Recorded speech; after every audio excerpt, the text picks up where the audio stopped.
Yes. So welcome everybody to the first factory interview insight. We're gonna get a cool name figured out here, but I think the biggest thing is that we wanted to get a start here to letting people know what's going on here at the rink. And most certainly one of the biggest announcements that came out this week is you as hockey director. Exciting. Yes. Yeah. Pretty cool. We've been talking about it for a long time, and you and I have obviously been together for 16, 17 seasons in this building, and so it's nuts. It's wild. It's wild, and so talk to me a little bit. I think about how you envision your path into hockey director and what you think you're going to bring to the role. So for me, it's always been about development. I guess the path over the course of time. I was kind of the crazy hockey dad when my guys were little, and I just matured into kind of understanding that it's not about the wins and losses as much as it is about getting our players, our fans, players, and everybody that walks in the building to achieve their goals, whether it be academic goals or their goals in hockey, their path, whether it be their career path or their athletic path. And we've been able to do a really good job here of moving players along to what they want to do. And I think you and I, over the last 4 or 5 years, we've really structured the program in a way that we can help players find their path, right? Yeah. And we've made the right relationships with the right programs to help move those players along. And so the focus on development and the focus on relationships and helping players find their path is where we've taken it. Yeah, well, and the fact that the game has evolved, right? That there's a path. There's almost a path for every single player. If you want to keep playing, there's a path for every player. It's following the ladder, right? We follow the right ladder of development, and we don't hold players back. We move them, right along. And our program, for a good tier 2 program here, it's gotten strong. We get the right players in the building that work really hard. And the guys that put in the work are the guys that move along. We have the right message, right? You put in the work, you continue to put in the work, and you go far. And it's the guys that kind of if you stop working and you don't have fun at it, you don't really succeed. But if you have fun, and we make it fun, if you have fun, you'll work hard and you'll go far in the game. And the guys that have done that, they've proven it and they've gone really far. Yeah, so let's talk about that a little bit, right? In terms of the factory. And obviously, this is a new brand to Steel Ice, a little bit of a play on where we're located right here, down at Bethlehem Steel, and kind of that old classic mentality of work. But to your point, right, consistently the kids that have progressed, whether it be at, D3 club, D1 club, we have NCAA players, junior players, the one consistent thing is that they love the game and they have fun and they work hard and they're here. Yeah. And so let's talk about the factory, which is new to everybody, and kind of that spirit, what we're looking to have in terms of culture here at the factory. So I think what you've been seeing over the last, since I started doing private lessons, let's say, right? And that's when I really got heavily involved in just being here at Steel.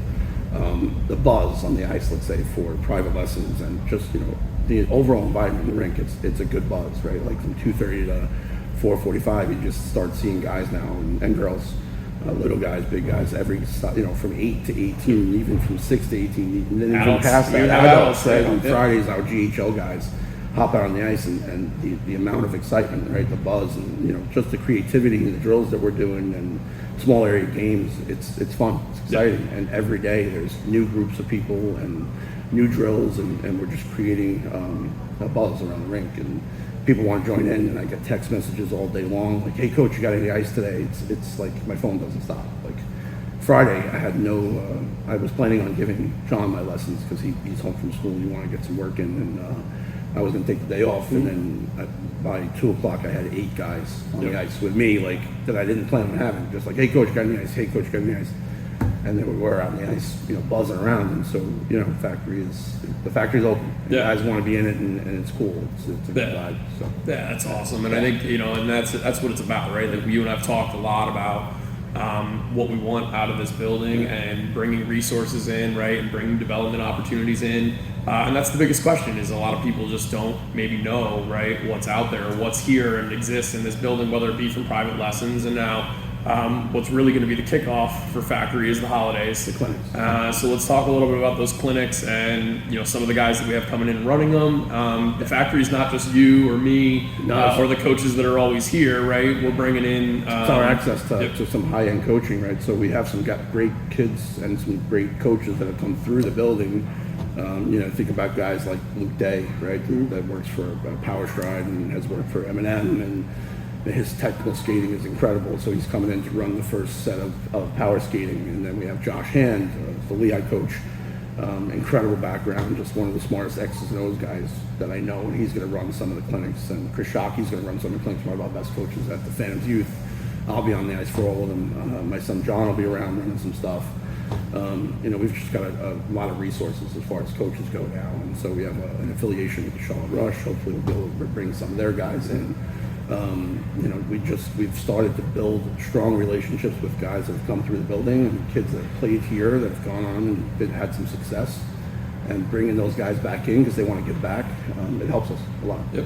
Yeah. I mean, the culture is not new. This isn't new, right? It's just about opening it up and opening up those resources and allowing people from all age groups and all different levels of the game to know they're here and to buy in to this building can be a fantastic place and has been a fantastic place for kids like your son, both your sons, to grow. Both my one's an NCAA player, one's playing at Lehigh under you. Luke is playing NCAA at that level. We have guys that have come through and gotten lucky enough to collect a paycheck at least through here.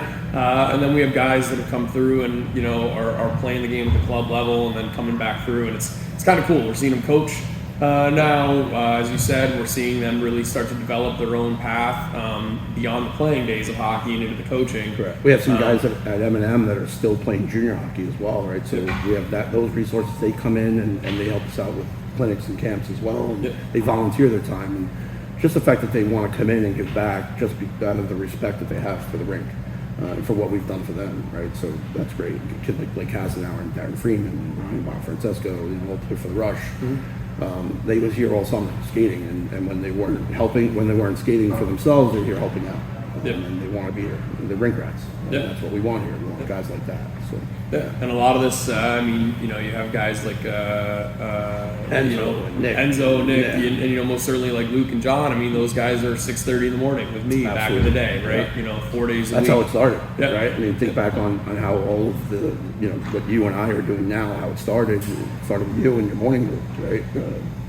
4 or 5 guys in the morning. So it's kind of cool to see it come full circle, and in terms of the rink overall, right? How excited are you to see this type of structure finally be here? And I've been working on it, you've been working on it, right? But this is really where we're just going to take that step, and we're all in on that Factory mindset of hard work. How I think exciting they've done. is that? I think up until now, everybody's done a great job here. But we've gone from 250 with the Phantoms to about 500 players or so. So I think we've done a great job. Community's bigger. It's a bigger community's bigger, right? We've done a really good job with the resources we have. I'm excited to have a little bit more structure and be able to bring more clinics to the table, more tournaments to the table, bring in more coaches, higher end coaches, guys that are better coaching experience, more coaching experience than myself. That's the exciting part to me, right? For me to be able to go out and say, okay, it's not going to be me on the ice. It's going to be, somebody with some serious experience coming in, running these clinics, specific types of clinics, angling clinics, shooting clinics. Just, I've learned so much in every day. God, I study hockey now. It's like a passion of mine now. I'm online constantly studying, and I learn from Josh, and I learn from whoever I can. Bill Downey. I think you do the same, right? We bring these guys out, and as much as you and I know already about the game, we're constantly learning, right? So that's the exciting part for me. Continue learning, continue bringing guys in that we can learn from, and build around that. So that's what's exciting to me. We can keep building, we can keep growing. There's so much we can do now. That's what's exciting. Yeah, well, and then sharing the people that we're learning from, right? Opening up that community. I mean, that's what it's all about. I think the people here, like our clients, our customers, are going to benefit from our passion, right? And then they're going to be able to see what our passion, and they'll want to be here more, right? We need to create a place where people want to just be, right? Our kids don't know yet, and maybe that's why we don't have the amount of rink rats that we should. It has to become a destination where kids just want to be dropped off, mom brought me up to the rink, I'm gonna stay there. Yep. Right? It has to be a place where kids just want to hang out. I want to be at the rink. Like my guy, like I used to turn around. I remember, like I'd be sitting down watching TV, and John would be leaving. And where you going? I'm going to the rink. Why? You don't have any ice today. He's like, I'll find ice. Yep. Right? And that's what I want. I want guys that want to be here and just want to relax and like, yeah, I'm gonna go find ice. Yeah.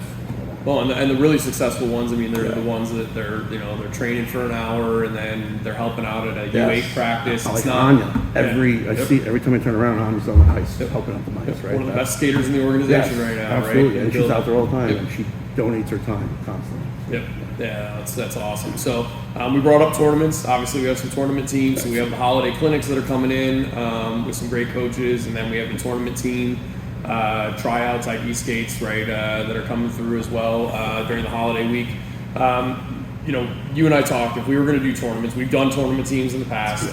Yeah. We've been through it. We've participated, right? Yeah. We have the same philosophy. It was that we don't want it just to be, some hero hockey and go play 3 weekends and be done. We want a developmental component to it. It was important for us to have a developmental component to it when we were talking about that. So talk about what you see as different with our tournament teams. So for me, this summer hockey is not just like go out and play some bad hockey and develop bad habits, right? Mm-hmm. You and I are both habit hockey guys, right? We believe in building good habits every time you touch the ice, getting better every time you touch the ice. And what I see a lot in the summertime is hero hockey, like I said, or guys like developing really, really bad habits because they're playing below the level they should, or they're not, they're just not playing good hockey, right? So we want to have high-end practices, which we're going to have with some high-end coaching, which is what we're going to bring in, and we're going to play high-end tournaments, or we're not going to play them at all, right? So,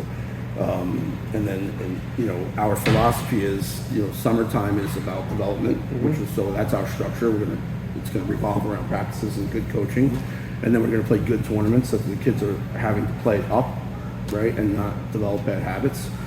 And if you're going to play in the summertime, that's what you should be trying. That's your end game, right? That's your goal. You shouldn't be playing on like an A schedule where you're going to play against players that aren't, let's say, up to snuff. And you're going to develop those bad habits. So habit hockey is really important. Yeah, that's my listen, you learn from me, I learn from you, right? So that those are some of the things that we take away from each other, and it's important. Yeah, no, absolutely. And I think with that, right? I mean, the goal of spring hockey to me is, you want to have fun, right? You're playing in the spring, the whole deal. But we also want it to be balanced. We want kids playing other sports. We want kids playing baseball, lacrosse, and there should be time for all that. And there should be time for all that. But you also want to bear down and put the work in and have it be worthwhile. That ultimately, the goal is always the regular season, right? And you want to, whatever work you're putting in the spring, whether it be the tournament teams, the clinics, the lessons, the goal is to get back to your regular season, get back to hockey season, and be a better player. Right. Let's talk about that though. That's the reason why we developed the tiers, right? Yep. So tier 1, tier 2, tier 3 is so that players do have the ability to do what they want in the summer and spring, right? If you are a lacrosse player, God bless, you should definitely play another sport. You have time now, like you can pick and choose. If you're a hardcore hockey guy and you need to play a million games and be on the ice constantly, tier 1's for you. Yep. If you're a kid that plays a lot of baseball, lacrosse, soccer, whatever it is, right, then tier 2 is for you. Tier 2 or tier 3, tier 3, right? Yeah. Tier 3 is really ideal for the guy that's very busy, needs the summer to themselves, guy or girl. And tier 3 is for you then, right? You can stay on the ice, develop your skills, don't have to play in any games, and you have your summer to yourself, right? So the structure that we set up, tier 1, tier 2, tier 3, and I think people don't understand that, right? That's one of the questions I get a lot about our tiers. That's why we set up that structure, right? So when you and I talked about this initially, like we don't want to play 60 games over the summer. We don't want to burn kids out, right? Burnout is, you and I have both seen burnout. Burnout can be We've bad. been burned out, both of us. Yeah, for sure. And we've seen kids go away from the game because of it, and that's the last thing I want. Chase the kid away from the game. You have to love the game. If you don't love it, you're not going to play it anymore. And you're not going to train hard, and that's the end of it, right? So stay in love with the game, and you stay in love with the game by doing what you can, doing what you want to do, and playing the game at your pace, and especially in the summertime. Yeah. And if you take a little time off in the summer, it's not the worst thing in the world. You get a little bit burn going, right? Once a week on the ice, it's not the worst thing in the world. Yeah, 100%. Yeah.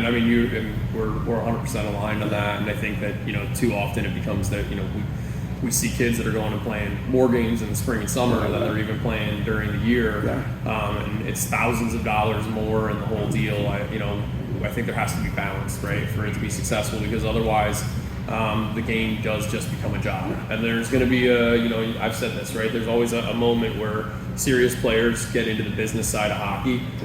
This isn't the business side of hockey, right? This is where kids get to go and work hard. Right. We want hard work here, right? That's what the factory's about. But it's not the business side of hockey. It's where they can go out and really truly just develop their passion. That part's going to come later. Yeah. So it's a huge thing, I think, that you and I have just been talking about, and we're excited to see a different type of tournament team here. We're excited to see clinics that are a different approach, and even with that, one of the things that I think a lot of people are missing is with the tournament team is the discount part, right? Right. And so we're offering essentially a discount component so that if you're part of the tournament teams, right, it's $5 off from your stick time or lesson ice, right? So that's a huge piece where, again, it just feeds into, if you want that extra ice, right, we're trying to bring costs down, we're trying to make it more accessible. Yep. Right. Yeah. Huge. So let's talk about... As well as the camps, right? So you get a discount towards... Yep. So if you do, I think it's our spring and summer teams, there's also a discount for M&M camp, right? We're going to run 2 M&M camps over the summer. I think one's in June and one's in July, right? And so it's another 5% off of M&M camp, which we're also giving a discount for early registration on that. And so, so you're doing factory stuff gives you money off on other opportunities, which will get more people into the rink more often when they want to be here. Yeah, and then you look at the coaches, right? So Riley Armstrong's coaching the 2015 team, coming professional off, coach, professional coach. He's got his own camp series that he runs, and so it's not. Armstrong. And factory's not about coming over the top by any means. It's about integrating, in conjunction and integrating all of these opportunities. M&M, Riley Armstrong, Bill Down. When we talk about the coaching that's available to the players, it's huge. It's tremendous. I watched Bill on the ice with your guys the other day, right? And everybody's like, "Who's that professional coach out there?" And I'm like, "That's Bill Down." Like, I'm like, I would have him on the ice with my guys every day, all day. Working on power play. Every day, all day. Power play. Think about the X's and O's you have on the ice right now. That's what I got out of that. It's been pretty incredible, the journey over the last 17 seasons, and to see where we are now is pretty awesome. I started as a guy, like a night coach, that didn't know, anything really about the game. And the guys I've learned from here has just been incredible. It's pretty awesome.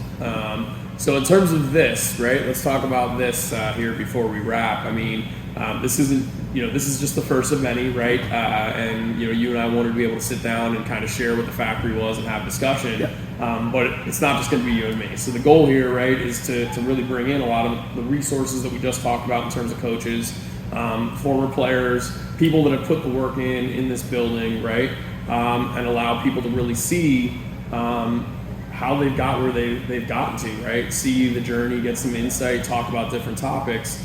So I know you love this type of stuff. How excited are you for this? I could talk hockey all day, 24/7. I can't wait to bring in some of our former players and then some of the pro coaches, and just pick out former players' brains and see what they're thinking. I can't believe how mature they've gotten.